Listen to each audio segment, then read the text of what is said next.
Chapter 1. The Universal Question. Have you ever felt it? That quiet, unsettling feeling? Not sadness, not exactly. More like a gap. A space between what is and what you sense could be. It might surface while you're driving home from a perfectly good day at work, or when you're scrolling through social media, surrounded by images of other people's lives that present an image of perfection. It's the feeling of emptiness, even when you seemingly have everything. It's the universal question, the question that has echoed through the ages. Why? Why are we here? Why do we live? This isn't just a question for philosophers or monks. It's your question. It's my question. It's the question that binds us together, across cultures, across centuries.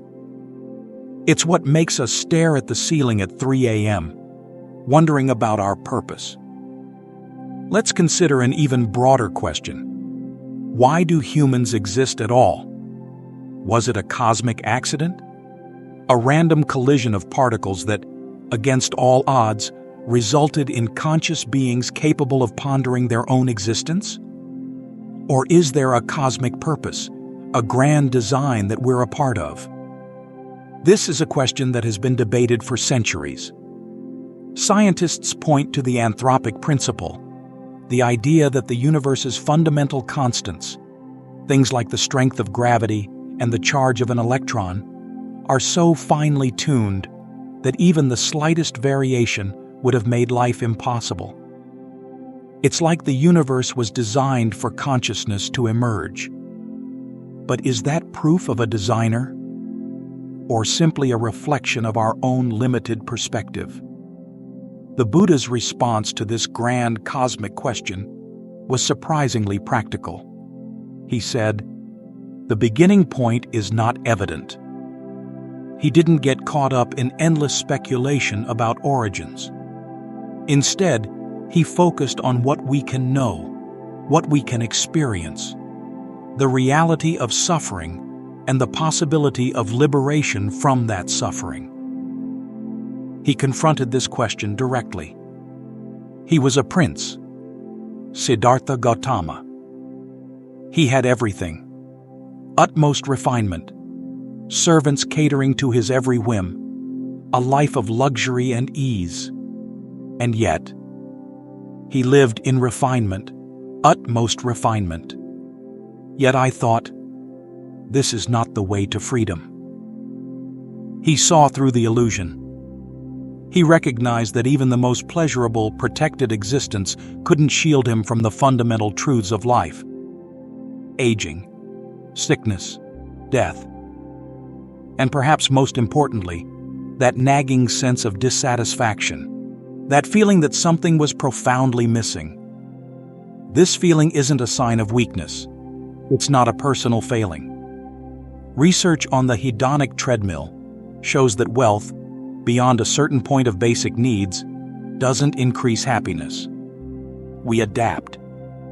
We get used to the new car, the bigger house, the fancier vacations, and then we want more. The cycle continues, and the emptiness remains.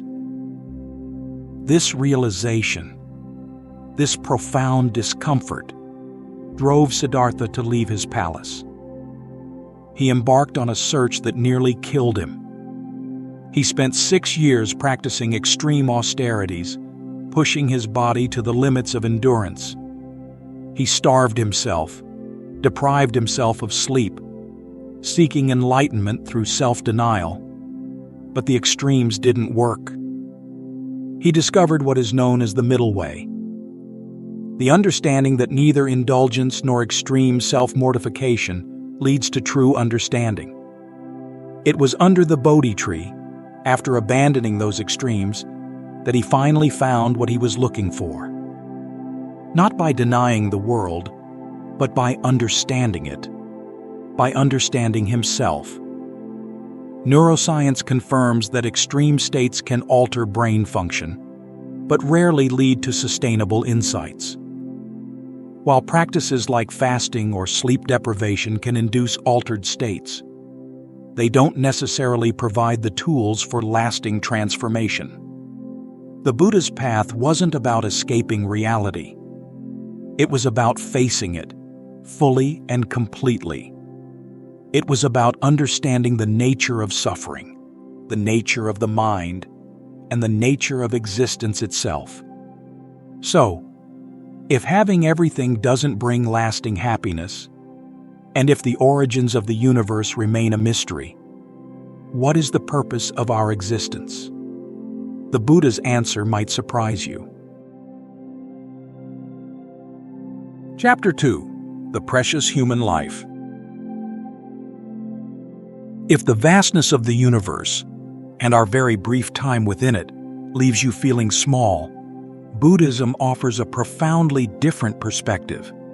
It's not about diminishing our significance, but about recognizing the preciousness of what we have, right here, right now, this human life. Buddhist cosmology views existence not as linear, but cyclical, a vast, intricate web of rebirths, stretching across countless lifetimes and different realms of being. Within that vastness, human birth is considered a rare and precious occurrence.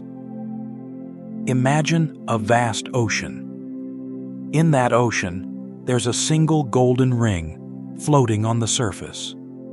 Now, imagine a turtle surfacing for air only once every 100 years. The chances of that turtle surfacing and putting its head through that golden ring, that's how rare, how precious a human birth is considered to be. It isn't just about rarity, though. It's about opportunity. Human life, according to Buddhist teachings, offers a unique balance. It's not a realm of constant bliss, like some heavenly realms. Nor is it a realm of constant suffering, like some lower realms. It's both. We experience pleasure and pain, and it's precisely this balance that makes it so valuable. Why? Because it's only in this human realm, with this balance, that we have the capacity for true wisdom, for true understanding. We can reflect on our experiences, learn from our mistakes, and make conscious choices. The Buddha said, "Hard to obtain is the opportunity to hear the true Dharma." The Dharma, in this context, refers to the teachings, the path to liberation. It is not just about hearing the words, but understanding and applying them. Scientifically, we can trace the evolutionary processes that led to this moment. Billions of years of cosmic evolution. Countless chance events that led to the formation of our planet. The emergence of life. The development of consciousness. The human brain, with its complex prefrontal cortex, allows us to do something truly remarkable. We can think about our thinking. This capacity for metacognition, this ability to be aware of our own awareness, is what sets us apart. Rebirth, in Buddhism, isn't a simple concept. It's not about a soul, a fixed entity, moving from one body to another. It's more like a river, constantly flowing, constantly changing, yet still the same river. There's continuity, a connection, but not a static self. This birth is due to that birth, captures this idea. There's a causal relationship between one life and the next, but it's not a simple transfer of a fixed identity. It's analogous to the principle of conservation of energy in physics, first law of thermodynamics, where energy is neither created nor destroyed, but transformed. What carries over then? It's karma, the principle of cause and effect. Our actions, intentions, and even our thoughts create karmic imprints, like seeds planted in the ground. These imprints don't disappear. They remain. influencing our future experiences and shaping the conditions of our next rebirth. It's not a soul that transmigrates, but a stream of karmic energy, constantly evolving and changing. This complex topic deserves a deeper exploration, which is beyond the scope of this particular section. Understanding rebirth, even basically, changes how we live now. It expands our perspective, making us realize that our actions have consequences, not just in this lifetime, but potentially across many. It fosters responsibility and interconnectedness. Is being human a blessing or a burden? It's a paradox. Our capacity for thought, for self-awareness, is the source of both our greatest suffering and our greatest potential. We can create profound beauty, inspiring art, and acts of extraordinary compassion. We can also create immense suffering for ourselves and for others. The Buddha emphasized the potential. He said, "The human mind is the source of all achievements." He saw the human birth not as a punishment, but as an opportunity to learn, to grow, to awaken, to break free from suffering and discover true happiness. An opportunity available only to us, humans. Chapter 3: Why we Suffer and Feel. We feel intensely joy, sorrow, anger, fear, love, longing, a constant flow of emotions washing over us, shaping our experiences, coloring our world. But why do we experience this constant flow of emotions? From an evolutionary standpoint, emotions are survival mechanisms. Fear keeps us safe from danger. Anger motivates us to defend ourselves. Love bonds us to others, ensuring the continuation of our species. They're signals, evolved to guide our behavior and help us navigate the complexities of survival and social interaction.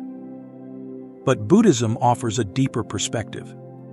It sees emotions not just as biological imperatives, but as messengers. Messengers that we often misunderstand. We react to them blindly, letting them control us, rather than understanding their underlying message. The Buddha described feelings as mere messengers, not masters. He didn't say to suppress them or to deny them. He said to understand them, to see them for what they are. Transient, impermanent phenomena, arising and passing away like waves on the ocean. Modern neuroscience supports this view. Emotions are predictive signals, the brain's way of anticipating what's going to happen next, based on past experiences. They evolved to guide our behavior. Crucially, emotions are not inherently good or bad. They are information. It's how we relate to them that determines whether they lead to suffering or to wisdom. And this leads us to another fundamental question.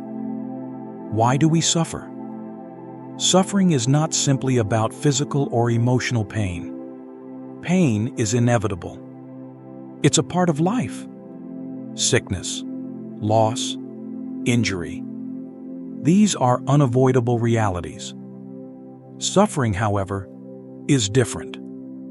Suffering is what happens when we resist pain, when we cling to pleasure, when we get caught up in our thoughts and emotions. The Buddha described it this way: suffering follows an unwholesome thought, as the wheel follows the foot of the ox. It's not the thought itself that's the problem. It's the attachment to the thought, the clinging, the identification with it. The Buddha identified 3 primary types of suffering. The first is the obvious one: physical and mental pain. The second is the suffering that comes from change. Even pleasurable experiences are impermanent. They end. And that ending, that loss, can cause suffering. The third, and perhaps the most subtle, is the suffering that's inherent in existence itself. The fundamental instability and impermanence of all things. Nothing stays the same. Everything is in constant flux, and our resistance to this impermanence is a major source of suffering. Think about it. We're constantly chasing things that we believe will make us happy. A new car, a better job, a perfect relationship. But even when we get those things, the happiness is fleeting. It doesn't last. We're like someone trying to fill a cup with a hole in it. The Buddha's teaching wasn't about denying the reality of suffering. It was about understanding its cause. And the cause, he said, is craving. Craving for pleasure, craving for existence, craving for non-existence. These cravings, these attachments, keep us trapped in a cycle of dissatisfaction. The self, that solid, permanent I that we believe ourselves to be, is also a source of suffering. We cling to this idea of a separate self, defending it, protecting it, trying to make it happy. But according to Buddhist teachings, this self is an illusion. It is like trying to grab water. The Buddha's perspective challenges this notion. In what is seen, there is only the seen. This suggests that our experience is simply a flow of sensory input, without a separate, permanent observer behind it. It's a radical idea, and it takes time and practice to truly understand it. Chapter 4. The Simple Answer: Why We Live. So, after all this, the questions, the searching, the unsettling truths about suffering and impermanence, what's the answer? What did the Buddha actually say about why we live? It's surprisingly simple, and yet profoundly deep. We live to end suffering and to find true, lasting happiness. That's it. That's the core of the Buddha's teaching. He said, just as the vast ocean has one taste, the taste of salt, so too my teaching has one taste, the taste of freedom. Freedom from suffering. Freedom from the endless cycle of craving and dissatisfaction. This might sound simplistic, even disappointing. After all the build-up, all the philosophical and scientific explorations, is that all there is? But the simplicity is deceptive. It's the simplicity of a fundamental truth, a truth that's often obscured by our complex minds and our complicated lives. It is not about some grand cosmic purpose assigned to us by some external force. It's not about fulfilling a destiny or achieving some predetermined goal. It's about waking up to the reality of our own experience and finding freedom within that experience. I am awake. That's what the word Buddha means. It's not a title. It's a statement of being. And it's a state that's available to all of us. It's not about becoming something we're not. It's about realizing what we already are. This awakening isn't some mystical, unattainable state. It's practical. It's about understanding how our minds work, how our emotions work, and how we create our own suffering. And then, using that understanding to make different choices, to live in a different way. One of the core teachings that helps us understand this is dependent origination, or pratitya samutpada. It's often described as a chain, a series of interconnected links, that explain how suffering arises. It starts with ignorance, with a fundamental misunderstanding of the nature of reality. This ignorance leads to craving, to attachment, to clinging. And this clinging, in turn, leads to suffering. But the chain can be broken. By understanding how these links are connected, by seeing the process clearly, we can begin to loosen the grip of craving and attachment. We can break free from the cycle. It is not about eradicating emotions. It's not about becoming detached from the world. It's about learning to relate to our emotions in a different way, to see them as messengers, as teachers, rather than as masters. The Buddha's approach to emotions was revolutionary.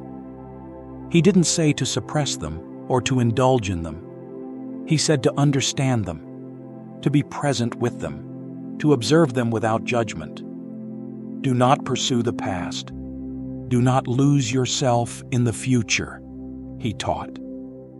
The past no longer is. The future has not yet come. Looking deeply at life as it is in the very here and now, the practitioner dwells in stability and freedom. We live to transform suffering, not to avoid it, not to transcend it, but to transform it, to use it as fuel for growth, for awakening. The lotus flower, a powerful symbol in Buddhism, grows out of the mud. The mud represents suffering, the difficulties of life. And the lotus represents beauty, purity, enlightenment. The beauty emerges from the mud. The Buddha taught, "I do not teach the suffering of suffering, but suffering and the end of suffering." He didn't just point out the problem, he offered a solution, a path, a way to transform suffering into wisdom, into compassion, into freedom. And that freedom leads to true happiness. Not the fleeting, temporary happiness that comes from external things, but a deeper, more enduring happiness that arises from within. A happiness that's independent of circumstances. He described 4 states of mind that are the way to create true happiness: loving kindness, compassion, joy in the joy of others, and equanimity. These are not just nice sentiments. They're powerful practices that can transform our minds and our lives. And perhaps surprisingly, true freedom is found in connection, in compassion, in recognizing our interconnectedness with all beings. Helping others, serving others, isn't just a nice thing to do. It's a path to our own liberation. Chapter 5. Living a complete human life. So where is it? This freedom, this awakening, this end of suffering? Is it somewhere distant and out of reach? The Buddha's answer was radical. It's here, right here, in this very moment, in this very breath, in this very ordinary everyday life. Nirvana, the state of liberation, isn't a place you go to. It's a way of being. It's a way of seeing. It's a way of relating to the world, to yourself, to your experiences. He taught that the mind is the forerunner of all things. Our thoughts, our perceptions, shape our reality. If we see the world through the lens of craving and aversion, we'll experience suffering. If we see the world through the lens of wisdom and compassion, we'll experience freedom. It's a quiet revolution. It's not about changing the world out there. It's about changing the world in here. It's about changing how we see, how we think, how we respond. So, how do we do this? How do we cultivate this freedom, this awakening, in our daily lives? It starts with a simple practice: mindfulness, paying attention, being present, Not getting lost in thoughts about the past or anxieties about the future, but simply being here, fully engaged with whatever is happening right now. The Buddha's teaching on mindfulness wasn't about some esoteric mystical practice. It was practical. He said, "When walking, know you are walking. When eating, know you are eating." It sounds almost ridiculously simple, but it's profoundly transformative. It's about bringing our full attention to the present moment, to the ordinary, everyday activities that we usually do on autopilot. And this isn't just a nice idea. It's backed by science. Clinical studies show that mindfulness practices can physically reshape our brains. They can strengthen neural pathways associated with attention, focus, and emotional regulation. They can even improve immune function. Just 5 minutes a day. 5 minutes of paying attention to your breath, to the sensations in your body, to the sounds around you. 5 minutes of simply being, without judgment, without striving, without trying to change anything. That's all it takes to start rewiring your brain for purpose, for presence, for peace. It's about finding meaning, not in some grand abstract concept, but in the ordinary moments of life. Washing the dishes can be as profound as meditating in a cave. Eating a meal can be a sacred act. Walking down the street can be a journey of discovery. It's about appreciating this precious human life, this opportunity that we've been given, not taking it for granted, not sleepwalking through our days, but waking up to the beauty and the wonder and the potential that's all around us. And it's about working with our emotions, not against them, not trying to suppress them or to get rid of them, but to understand them, to see them as messengers, as teachers. The middle path approach to feelings is key, neither suppressing nor indulging. Acknowledging them, accepting them, allowing them to be there, without getting carried away by them. And suffering? Even suffering can be transformed. Difficult experiences, painful emotions can become stepping stones to growth, to wisdom, to compassion. The practice of Tonglen, a Tibetan Buddhist practice, is a powerful example of this. It involves breathing in the suffering of others and breathing out compassion and relief. It's a counterintuitive practice, but it can be profoundly transformative. It helps us to open our hearts, to connect with others, and to transform our own suffering into something meaningful. Your worst days, your most difficult experiences, can become your greatest teachers. They can show you your resilience, your strength, your capacity for compassion. Making the most of this human birth means recognizing its rarity, its preciousness. It means cultivating the qualities that lead to freedom: ethics, mindfulness, wisdom.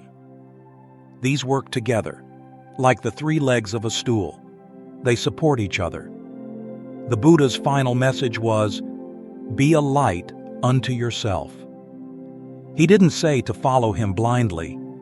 He said to find your own way, to use your own wisdom, your own experience, to navigate the path to liberation. And it turns out, the answer, the purpose, isn't something we find. It's something we recognize. It's something that's already here, within us, waiting to be awakened.